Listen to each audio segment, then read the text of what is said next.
ایک صحابی عبداللہ ابن مکتوم رضی اللہ عنہ ہیں، ان کے بارے میں اس وقت یہ آیت نازل ہوئی جبکہ آپ صلی اللہ علیہ وسلم قریش میں تبلیغ کر رہے تھے، اور یہ آئے کچھ دینی مسائل پوچھنے لگے اور آپ صلی اللہ علیہ وسلم کو یہ پسند نہیں آیا۔ آپ دین کی تبلیغ میں لگے ہوئے تھے اور یہ اسی درمیان دینی مسائل آپ سے دریافت کر رہے تھے، تو آپ نے اپنی بات کو جاری رکھا اور ان کی طرف دھیان نہیں دیا۔ یہ چیز خدا کو ناگوار لگی اور قرآن کی یہ آیت نازل ہوئی، عبس وتولی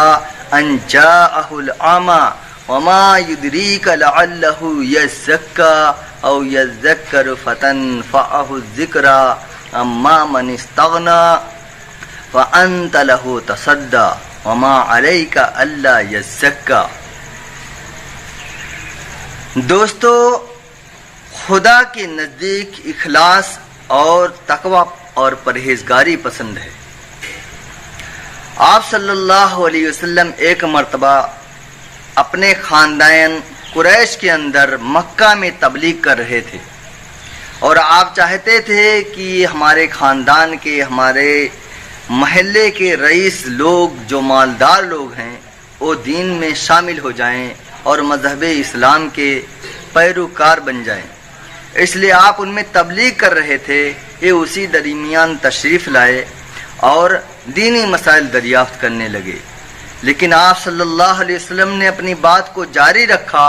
تاکہ دین کا فائدہ ہو، لیکن یہ چیز خدا کو ناپسند آئی کہ آپ اس شخص سے چہرہ پھیر لیتے ہیں اور آپ اس کی طرف توجہ نہیں دیتے جو آپ کے پاس دین کے مسئلے پوچھنے کے لیے چل کے آیا ہے، اور آپ اس کی طرف توجہ دیتے ہیں جو ناگواری کے ساتھ وہ سن رہا ہے اور دین کی بات سننا بھی نہیں چاہتا۔ یہی عبداللہ ابن مکتوم رضی اللہ عنہ ہیں کہ ایک مرتبہ آپ صلی اللہ علیہ وسلم کے پاس تشریف لا رہے تھے، اور آپ صلی اللہ علیہ وسلم نے اپنے عورتوں سے کہا کہ پردہ کرو،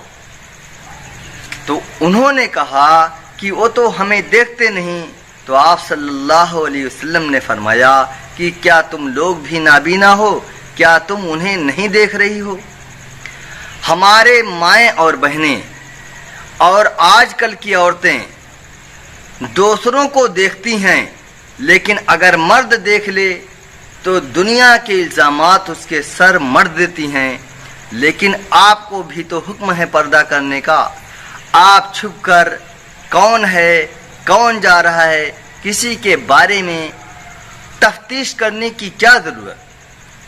پردہ دونوں کے لیے ہے اور دونوں کے لیے حکم ہے۔ اللہ تعالیٰ نے فرمایا مسلمان عورتوں کو چاہیے کہ وہ اپنی نگاہیں نیچی رکھیں، مسلمان مرد کو چاہیے کہ غیر پر نگاہ پڑ جائے اچانک تو پڑ جائے، لیکن اپنی نگاہ کو نیچی کر لیں۔ پردے کے حکام دونوں کے لیے ہیں، لیکن ہمارے ماں اور بہنوں کا حال یہ ہے کہ کوئی جا رہا ہے تو اس کی تفتیش ضروری ہے، اس کا معائنہ ضروری ہے، اسے دیکھنا ضروری ہے کہ کون سا فرد ہے، کہاں کا رہنے والا ہے، کس نگر سے آیا ہے، کس ڈگر پر جا رہا ہے، پوری تفتیش معلومات انہیں چاہیے۔ جیسے ان کے لیے مرد کے لیے پردہ ہے، ویسے عورتوں کے لیے۔ تو یہی عبداللہ ابن مکتوم رضی اللہ تعالیٰ عنہ جب ان کے بارے میں آیت نازل ہوئی تو آپ صلی اللہ علیہ وسلم بہت ان کی قدر کرتے تھے، اور جب بھی وہ آتے تھے ان کی خاطر اور تواضع کیا کرتے تھے، کیونکہ اللہ کے نزدیک تقوی پرہیزگاری مطلوب ہے، اور خدا یہ دیکھتا ہے کہ میرا خاص بندہ کون ہے۔ وہاں مالدار اور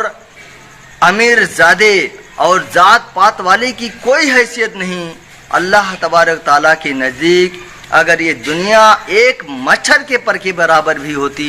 تو خدا کسی کافر کو ایک قطرہ پانی نہ دیتا۔ تو آپ اندازہ لگائیں کہ اللہ کے نزدیک سارے خزانے موجود ہیں، ہمارے پاس صرف پرہیزگاری ہونی چاہیے